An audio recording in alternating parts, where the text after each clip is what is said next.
Bonjour à toutes et à tous, je suis ravie d'être parmi vous et je te remercie Lee d'avoir présenté le volet quantitatif.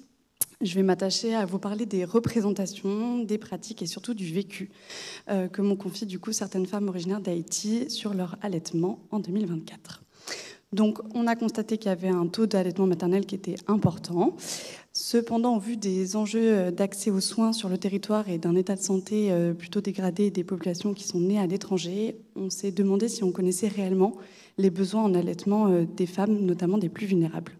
Et c'est pour ça qu'on s'est attaché à essayer de comprendre les freins et les leviers du recours à l'allaitement maternel, notamment auprès de patientes qui consultent en PMI, donc les centres de protection materno-infantile.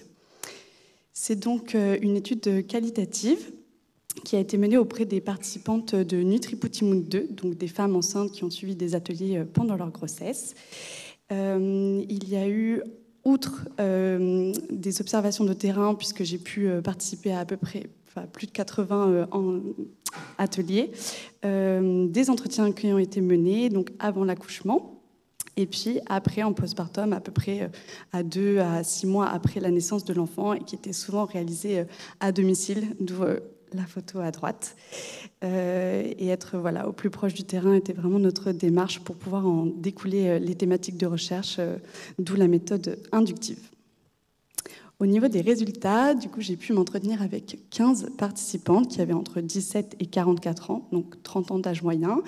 Et pour la moitié, c'était vraiment leur première grossesse, avec toutes les questions qui s'y attachent. 7 enquêtés sur 15 étaient en situation de monoparentalité, donc ce que je caractérise par une faible présence des pères. Et 12 parturientes regrettaient que leur cercle familial proche ne soit pas présent, puisque majoritairement resté en Haïti. Malgré le fait que la moitié d'entre elles étaient scolarisées ou salariées au début de leur grossesse, vraiment toutes se trouvaient au carrefour d'une précarité multidimensionnelle avec des difficultés de transport, des situations administratives complexes. Concernant l'allaitement, en fait, la majorité d'entre elles prévoyaient d'allaiter, donc de ce que j'ai pu recueillir dans l'entretien avant leur accouchement. Et ce que je me suis rendu compte, c'est que c'était intimement lié avec leur histoire familiale. C'est-à-dire que si elles-mêmes avaient été allaitées, si leur mère, leur sœur, leur tante le faisaient et passaient des moments privilégiés avec les bébés, ça allait les lancer justement sur cette voie-là.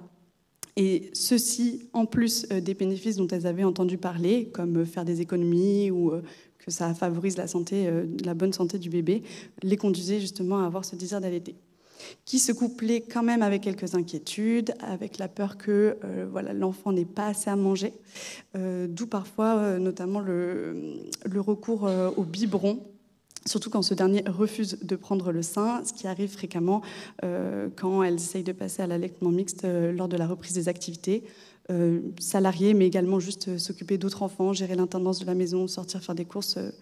C'est une reprise des activités en elle-même. Au niveau des pratiques, donc pour les entretiens que j'ai pu mener en postpartum, j'ai constaté un désir réel d'allaiter, et d'allaiter longtemps, parce que des moments de privilégiés, la conviction que c'est bon pour le nourrisson.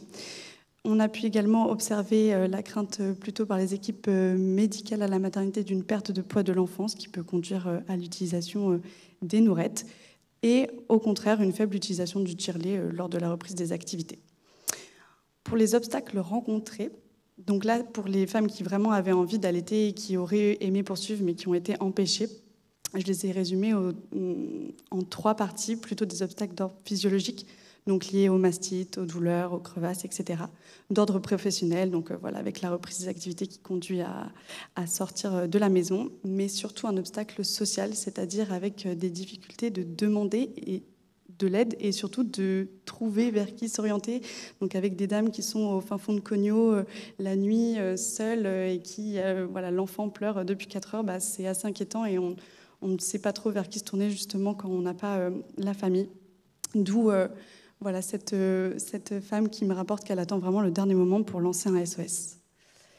finalement, on constate que malgré un réel désir d'allaiter, et encore une fois longtemps, jusqu'à 18 mois pour certaines, il y a vraiment besoin de renforcer un soutien dès les premiers jours du postpartum à la maternité et de travailler sur un tissu associatif, sur des personnes ressources qui puissent les accompagner sur le long terme en postpartum. Et c'est ce que nous essayons d'impulser, notamment avec le projet Nutri-Putimoon qui connaîtra sa phase 3 bientôt. Voilà, merci. Merci beaucoup Claire.